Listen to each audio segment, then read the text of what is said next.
கண்ணீரின் ஈரத்தினில் முடிந்துவிட்டதை மூடி வைத்துவிட்டு முன்னேற பரிதவிக்கிறேன்.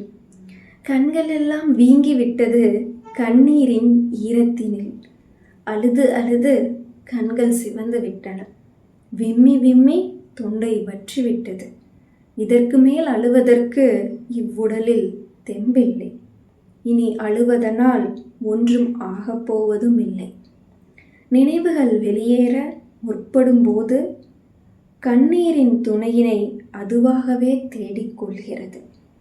கண்ணீரின் வலி வெளியேறி போய்விடுமென நினைத்து கொண்டு அழுது கொண்டிருக்கையில் சற்றென்று ஒரு உண்மை தோன்றுகிறது.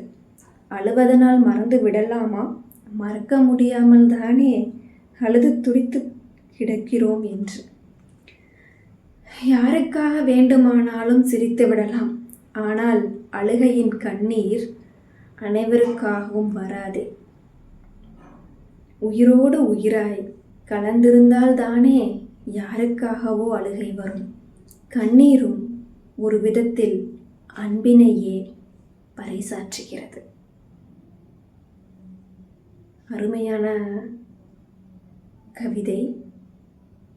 ஒரு பிரிவின் வலிய, காதலின் துயரம், அந்த வலி அழகாக எக்ஸ்ப்ரெஸ் பண்ணியிருக்காங்க இந்த கவிதை மூலியமாக. பிரிதல் நிமித்தம் அப்படிங்கிற புத்தகத்தில் ஜான்சி குமரேசன் அவர்கள். கண்டிப்பாக இந்த புத்தகத்தை எல்லாரும் வாசிக்கணும் அப்படின்னு சொல்லி நான் சொல்லுவேன்.